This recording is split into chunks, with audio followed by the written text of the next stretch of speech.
சங்கரா மீன் இந்தமாரி சங்கரா தாங்க நல்லாயிருக்கும். இந்த தொப்பை சங்கராலாம் அவ்வளோவா நல்லா இருக்காது. மஞ்சையாக தொப்பையாக அப்படி இருக்கும் சங்கரா. அதெல்லாம் அந்த அளவுக்கு டேஸ்ட் இருக்காது. இந்த மீன் தான் வந்து ரொம்ப ரொம்ப டேஸ்ட்டாக. சங்கராலே இந்த சங்கரா ரொம்ப டேஸ்ட்டாக. பார்த்தீங்களா எவ்வளோ அழகாக பன்னி மீன் சொல்லுவாங்க. இந்த மீன் பெரிய சைஸாக நல்லா ஒரு 6 கிலோ 7 கிலோ 10 கிலோ அந்த அளவுக்கு நல்லா வளரக்கூடிய மீன் இது. சூப்பராக இருக்குது பார்த்தீங்களா.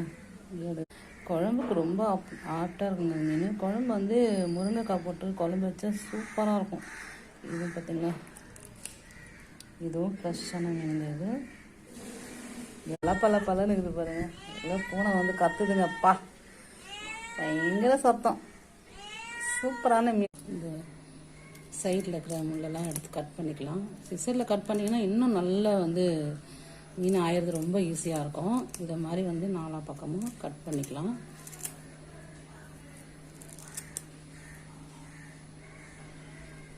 இந்த தலையை பார்த்திங்கன்னா இப்படி விட்டுலாம். அது ரொம்ப சாஃப்டாக இருக்கும் அந்த பாறை மீனோட தலை.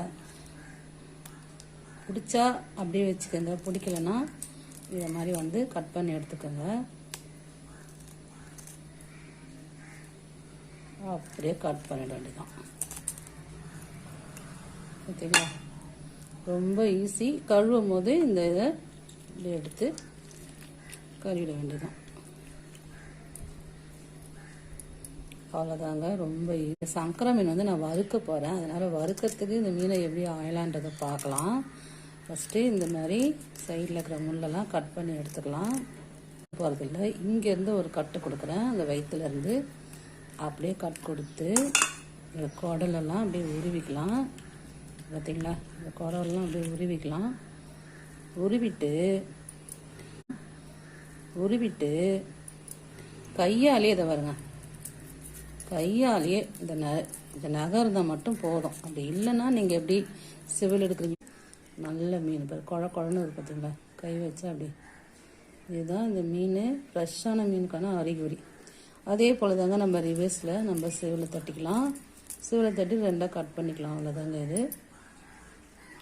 அவ்வளோதாங்க, இதையும் வந்து வச்சுக்க. பார்த்தீங்களா, எங்கள் சைடில் அதிகமாக நாங்கள் இதை பன்னி மீன் தான் சொல்லுவோம். எங்கள் கடலூர் இல்லை வழவழன்னு இது கையிலே பிடிக்கும். அப்படி எவ்வளோ அழகாக டிசைன் இருக்குது. செம்மையாக இந்த மீன் பார்க்கவே அழகாக இருக்குது.